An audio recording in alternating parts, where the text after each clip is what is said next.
Hey, what's going on, guys? My name is Agent Psycho, aka Sniper98. In this video, I want to talk about some farming tech and strats that you might find useful for farming.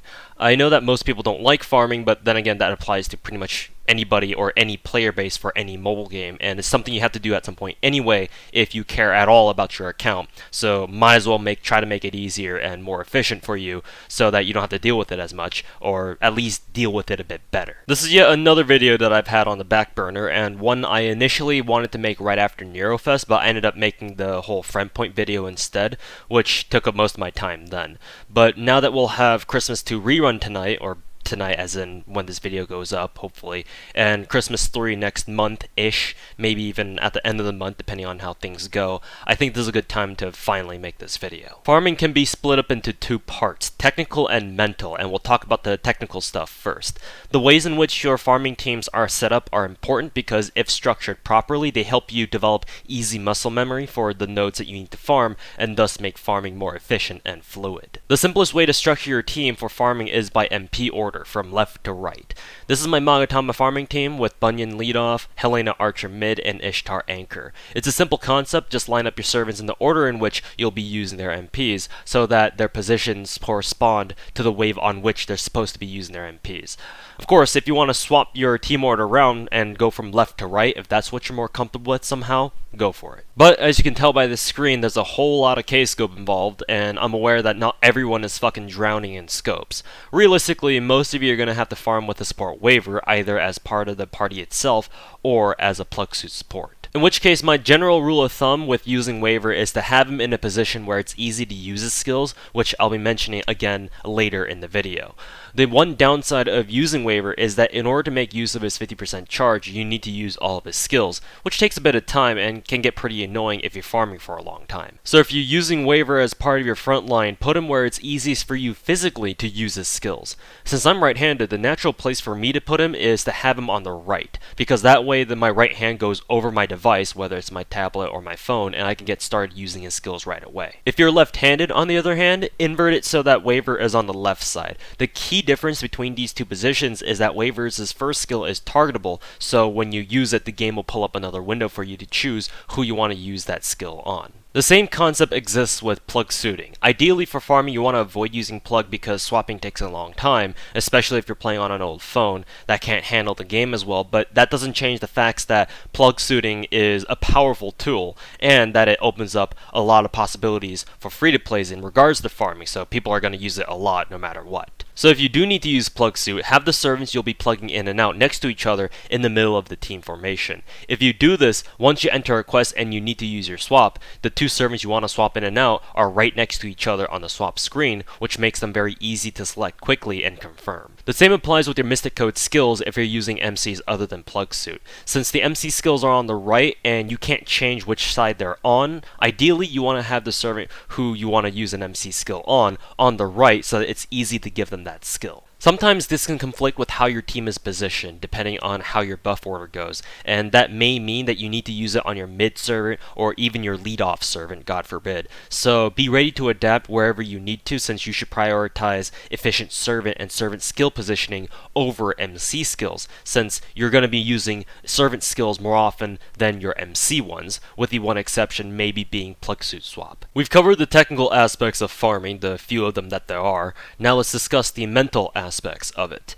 One of the more common questions I get while farming on stream is how I'm able to farm for so long, which I know I've already discussed in the live commentary section, but there's not really an easy answer to that. Technically, there is an easy answer, and that's that I'm just the weird type of guy who's perfectly fine with sitting at his desk in front of his tablet for literal hours on end doing the same thing over and over. You can also call me insane. But like most things in life, that answer isn't quite enough because, you know, answers can't be that simple, right? Since in my case, there are a lot more factors going into this question than most other people have. First and foremost, I'm a whale, so I can afford to burn quartz for AP to farm like a fucking madman. I've also got much more labor-intensive goals for my account, if you even want to call it that, which involve me leveling all my servants' levels, skills, and bonds as much as I can, and that's going to take a lot of time and obviously materials.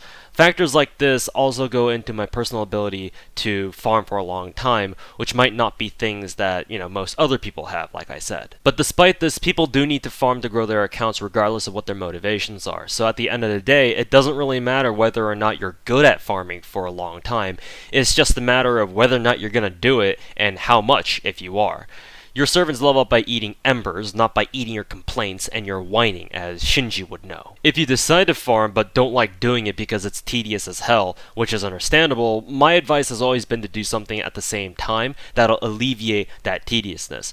Personally, whenever I'm not streaming my farming, I'll be watching live streams, listening to music, watching YouTube videos, or hanging out in Discord chat with other FGO friends, and these are things that don't require too much attention on my part. Probably the best thing to do while farming is to be in Discord with other people who also play FGO, or hang out in an FGO stream, because that way they're likely going to be farming something, oftentimes the same thing that you are, whenever there's an event. Either way, you know that you're with a lot of other people who are grinding the same stuff that you are, or at least going through the same thing that you are. Generally, I recommend mixing FGO grinding with something else that'll take your mind a little bit off the grind, but not to the point where it'll distract you completely away from it. I can't watch anime or play other games because I'll become more mentally invested in them, naturally, than I am in farming FGO, which defeats the whole purpose of trying to make farming easier. After all, we're trying to deal with the problem, not run away from it, and you certainly don't need me to teach you how to run away from your problems. If you can mentally handle stuff like watching anime and farming FGO at the same time, more power to you. But generally, you want to have side entertainment that'll take your mind off farming, but also makes it easy for you to transition between the two without much hassle. This is pretty much the same as when people have their TVs or their radios on while they work or do something else, right? It's just background noise, something for you to distract yourself with for little bits at a time as you work on something else, and you should treat it as such. But most importantly, it all boils down to you sitting down and actually farming. The best way to learn how to farm for a long time is to farm for a long time. It's a bit like speaking a new language. You can learn to write it and study it all you want, but when it comes to actually speaking it, you've got to actually, speak it with others to make any real progress. And the same goes for farming too. You just got to sit your butt down, pull up FGO on your phone or tablet, and just farm. Stuff like watching streams, listening to music, those are just distractions. They don't actually help you learn how to farm for a long time. They're only useful when you've built up the willingness to farm a lot in the first place, because they're only intended to make your farming more mentally manageable, not help you actually farm. That being said, do try to make yourself as comfortable as possible if you do need to grind FGO a lot. The fact of the matter is that at some point, unless you're a pure waifu hunter who only collects pixels with digital whale blubber, or in other words money, like the ones you find on Facebook, you're going to need to farm, and how much depends on the event in question. And when you do farm, if you're not physically comfortable, that's just going to make you farm slower and less efficiently. So grab a drink, get a snack, pitch a tent even. Do whatever you need to do so that you'll have an easier time farming. Hopefully that answers the question of how it is that I'm able to farm for so long that I get a lot on stream. That's it from me. Thanks for watching.